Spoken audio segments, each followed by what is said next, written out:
saglit na balatik sa ating pagkuhan. Nakandiwang na atasan ang alay Ginoong naglilipas. Sa malaking tunay ito ay sa tagapangasiwa. Ngunit teka, sandali na, bakit ilang nawawala ang makatang patunggalin na pagkano sa diwa? Ako hindi nawawala. Tulad mo, nagpapit lang. Sabi ko kung nilapaso, ang halabang kalaban. Kung ginoong nakandiwa, ako buhay ko ng tulunan, na lumakaw ng paglabang, may kalit na nakakita. Halika ang makatna dito sa ating tahanan. Ang langit ng balakasan ay agad ng masimulan. Gagawin na ipakilala ang sarili ng kagulan. Sa kaboy na lahat, paksa ng halipakpakan. Mga matang nalinoon, bago kami magsimula, masigawang palakpakan sa aming pamilya! Ana ang pala ang aking pangalan. Pinagilala na parating. Ang sino ang hihigit sa akin, ang kanyang pipit ay pakikinupin at pagbibihan ang kakainin. Jennifer Perez aking anak, Diyos man ng katalinuhan, mahusay sa pagkakan ng salita at katwiran, at higit sa lahat, kaya tayo ang ipaglaban sa anumang limangan. Ang pagsakong pinalaanan sa magulang ng katalo. Alin ba ang nararapat? Bilang guro? Bilang halo? Si Pilipining Ana ay nagsasabi, ang wikang Pilipino ay nararapat magtanggol, ingatan, at gawing guro. Samantalang si Pilipining Brain ay malautang na tahayan, pangirang na salita, lusang kumabayan. Kaya lang, tama na ang panig ng tungtungtol. Sige, Pilipining Ana, simulan mo at bilang mo ay ipupunto. Inunahin ang Pilipino, may sarili at pagkakot. May buntungan na na, may sarili at pagkakot. Kumangian ang komisyon na minamapas sa ninuno para ang pagkakot sa balik ng pagbabago. Alay ka na ba? Tayo na isip gamit ang sariling kita. Ito rin ang siya pintana, ito ang ating kanuhan. Ang dalisay na politika ay mahusay na sakata upang hindi mapagitan ng kultura ng banyaga. Nalalang na salita ang hindi mo maintindihan. Pagkat sa daw ang alumay, talagang nakakalimuhan. Sa panahon ng internet, ng corporate site at ng Friendster, wika'y magiging isa at ang gamit ay forever. Kung katulad mo parang lola at mausap, abay mo sa ilang paka-idol mo ay kulisap. Hindi mo mapipigilan pagkalat ng wikang English. Wikang halo ay mahusay. Kaya makarating English. Halong wika, halong diwa, kaya wala ang pagbabago. Pulong naman sa pag-Ingles, pulong din sa Pilipino. Dalawang wika pinawasan ng mga kagaya mo. Sa halip ng malino, iminasyon na limbobo. At ang dati sa pangkastay, at lalo ang pag-Friendster, naubos na ang pera mo pag-oras sa computer. Kapag sinasabing pag-asa lang itong bayan, ito pa yung kulturang sinasama ni Uncle Sam. Tapos na po ang magalan, ako na po ang nagawin. Puro wika ay imposibleng magagamit na palaran. Ay salita ba ang palabas mo sa computer? Na hindi mo maisalin ang Counter-Strike o ang Friendster. Patunay na kailangan ang wika ay halo-halo. Yung mga sandata, upang tayo iwas matutong. Relasyon lang ay bobo. Hindi kami, baka kayo. Namakinig kung mag-isip, hindi tanggap ang pagbabago. Anong klaseng pagbabago o kolonya ng isipan? Ekonomiya at kultura kung ay gayon. Kung ang salita ay hinirang, pero naman magpapasal, mag-embed mo na salita panapat sa pinansan. Kagaya din ang ginagawa ng Ingles at ng Malay. At tayo binabaybay, bakit ang wikang taglay? Ikaw ba ay napapagin? Technical terms babaguhin. Hindi lalo ang lahat ay mayroong manitindihin. Wala akong sinasabing technical terms babaguhin.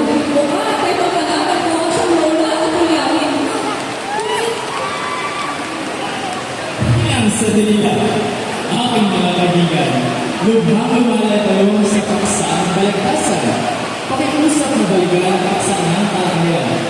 Huminahon at magtipis sa pag-aaral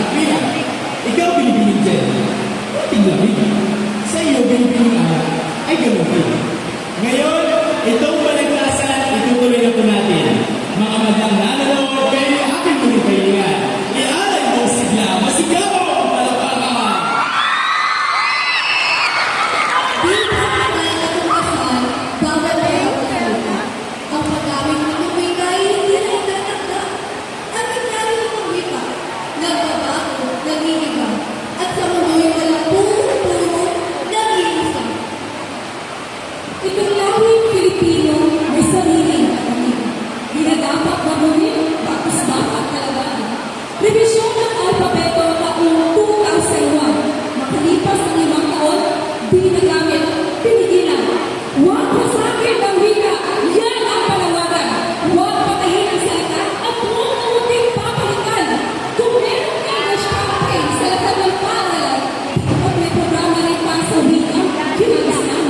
Kaya nga may ganang wika, at maraming tulad nito, ay upang masuportahan ang wikang Pilipino. Ngunit ito ay hindi Bakit sa talaga sila dyan, no? ito at kailangan imabusan ng programa ng gobyerno.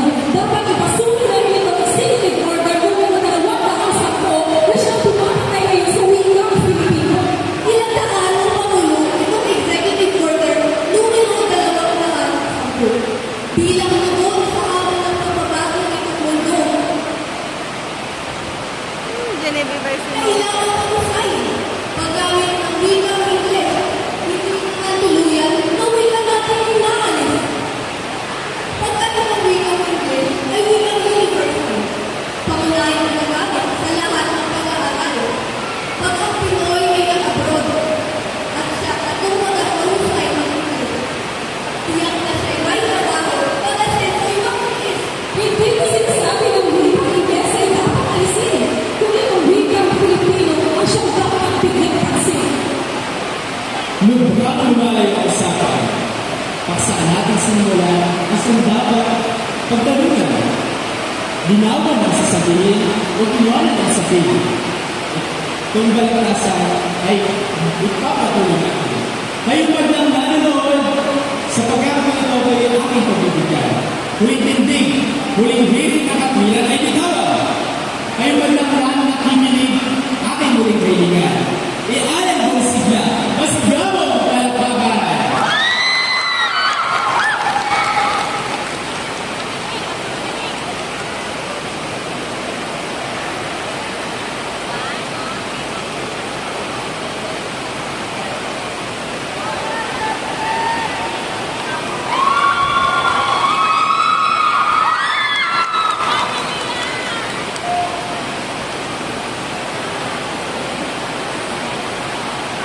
Bawat wika sa daigdig ay may kanyang tuwiran na dapat respeto at dapat maangalanan. Bawat lahi ay may kultura, may sariling kakayanan. Di dapat kalimutan, di dapat nakalagdag. Puro wika ay salamin ng pumuling pagkatao, dalisay na pundasyon ng ating pagka-Pilipino. Wika natin ang ingatan, payubukan, paunahin, sa pagpantay ng lipunan may pagpahirap mga akin. Ang wika ay dynamico, umuulan, nagbabago, kagaya rin ng nagbabago nitong wikang Pilipino. May wikang sa mga Kastila na isalita at tutubo, may wikang sa Egypt, sa Rito at sa Arabo. Pagkat itong wikang halo ay wika ng pagkatito, isang daan patungo sa hinahangad na asenso. Kapag ang wika ay puro, tiyak ito'y gumamahal. Ngunit kapag may halo, may pagyako na dalisay. Matapos na mapakinggan, palitan ng katwiran, panahon na o ang dalawa ngayon ay usgahan. Wikang puro, wikang halo, alin ba ang makatwiran na gamitin at ituro sa lahat ng paaralan? Totoo ang wikang Ingles ay sadyang ating kailangan. Ito ay wikang universal na dapat ay pag-aralan. Mahalaga sa pag-unlad ng lipunan at ng bayan at ituhanan kailan may di mapapasubayan.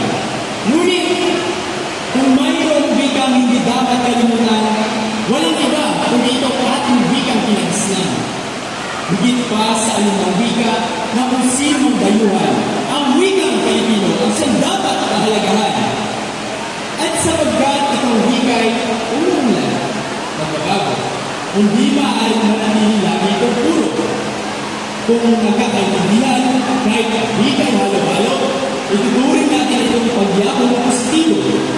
Ang dapat lamang iwasan sa formal na talakayan ay ang paggamit ng halo-halo wikang ginagamit ng palitan. Kung Ingles ang katanungan, Ingles din ang sagutan. Kung Pilipino ang usapan, bago siya iwasan. Salita'y technical terms, di dapat mapalitan. At kung may palupas, gamitin niya kalayaan. Itong wikang Pilipino ay nararapat na unahin. Pagyamanin, tagilingin ang sariling wika natin. Wikang puro,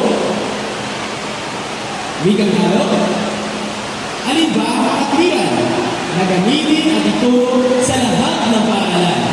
Palagay ko ay nasagot na itong ating katanungan. Aming gayong kailangan, kaming